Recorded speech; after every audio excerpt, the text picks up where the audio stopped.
حضرت ابراہیم علیہ السلام بھی عظیم المرتبت پیغمبر تھے۔ ہمارے پیارے نبی سے پہلے جتنے بھی پیغمبر آئے ان سب میں حضرت ابراہیم کا رتبہ سب سے بڑا تھا۔ اس کی وجہ یہ ہے کہ چند پیغمبروں کے ماں سوا حضرت ابراہیم ہی کی نسل سے سارے پیغمبر آئے۔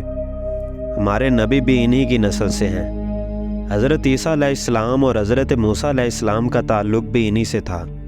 یہی وجہ ہے کہ حضرت ابراہیم علیہ السلام کو یہودی اور نصارہ بھی مانتے ہیں، اور مسلمان تو بہت زیادہ ہی مانتے ہیں۔ ہر نماز میں آپ کا ذکر آتا ہے۔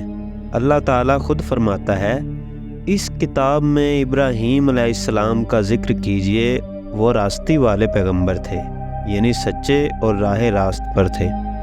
ایک اور جگہ اللہ تعالیٰ فرماتا ہے، وہ بے شک اللہ کے فرما بردار تھے اور بالکل ایک ہی طرف کے ہو رہے، اور وہ شرک کرنے والوں میں سے نہ تھے، اللہ کی نعمتوں کے شکر گزار تھے۔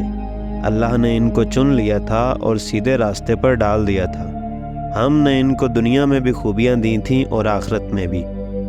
یہودی اور نصارہ تو ان سے بہت زیادہ قربت کا دعویٰ کرتے ہیں۔ اللہ تعالیٰ فرماتا ہے، نہ وہ یہودی تھے نہ نصرانی تھے، بلکہ وہ سیدھے راستے پر تھے اور تقوی والے تھے۔ حضرت ابراہیم علیہ السلام کی پوری زندگی سفر کرتے گزری۔ آج شام میں ہیں تو کل مصر میں، پھر کچھ عرصہ بعد اردن یا فلسطین میں، کبھی حجاز کا دورہ کر رہے ہیں۔ حضرت ابراہیم علیہ السلام شہر بابل میں پیدا ہوئے۔ کہا جاتا ہے کہ پہلے عراق کا نام بابل ہی تھا۔ یہ عراق کے ایک شہر کا نام تھا۔ آپ کے والد کا نام آزر تھا۔ آپ کے زمانے میں لوگ بہت زیادہ گمراہ تھے، ہر قسم کی اخلاقی برائیاں ان میں پائی جاتی تھیں۔ اس لیے اللہ تعالیٰ نے اس قوم کے مقابلے میں حضرت ابراہیم علیہ السلام کے بارے میں فرمایا کہ وہ رحیم المزاج اور حلیم الطبع تھے۔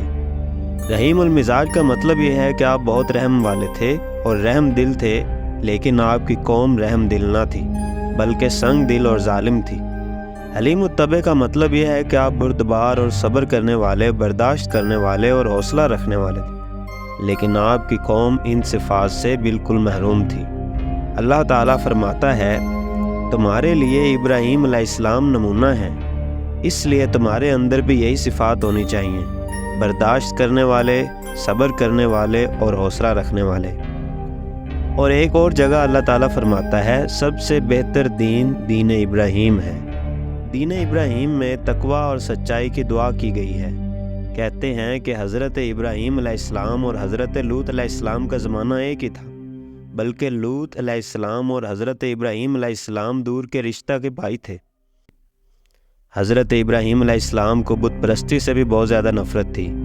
حضرت ابراہیم کے باپ خود بت پرست تھے اور بت بنا کر بازار میں بیچتے تھے۔ حضرت ابراہیم علیہ السلام نے اپنے باپ سے فرمایا، اے میرے ابا جان، تم بتوں کو پوجتے ہو تو تم گمراہی میں پڑ چکے ہو۔ باپ نے بیٹے کی بات سن کر کہا، اے ابراہیم، کیا تو ہمارے پاس کوئی سچی بات لے کر آیا ہے یا ہم سے مذاق کر رہا ہے؟ حضرت ابراہیم علیہ السلام نے جواب دیا، ہمارا اور تمہارا رب وہی ہے جس نے زمین اور آسمان بنایا۔ پھر فرمایا، اے میرے ابا جان، تم ایسی چیز کی کیوں عبادت کرتے ہو جو نہ کچھ سنے اور نہ کچھ دیکھے، نہ تمہارے کام آ سکے؟ اے میرے ابا جان، میرے پاس ایسا علم پہنچا ہے جو تمہارے پاس نہیں آیا۔ تم میرے کہنے پر چلو، تم کو سیدھا راستہ بتلاؤں گا۔ اے میرے ابا جان، تم شیطان کی پرستش نہ کرو، شیطان رحمان کا نافرمانی کرنے والا ہے۔ اے میرے ابا جان، میں اندیشہ کرتا ہوں کہ تم پر رحمان کی طرف سے کوئی عذاب نہ آ پڑے، پھر تم شیطان کے ساتھی ہو جاؤ۔ باپ نے جواب دیا، کیا تم میرے معبودوں سے پھرے ہوئے ہو؟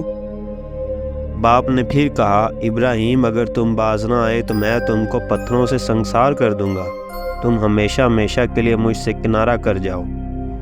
ابراہیم علیہ السلام نے باپ کی زبانی الفاظ سن کر کہا، میں سلام کرتا ہوں اور اپنے رب سے تمہارے لیے مغفرت کی درخواست کروں گا۔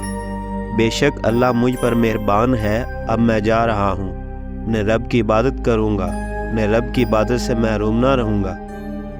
یہ کہہ کر حضرت ابراہیم علیہ السلام رخصت ہو گئے۔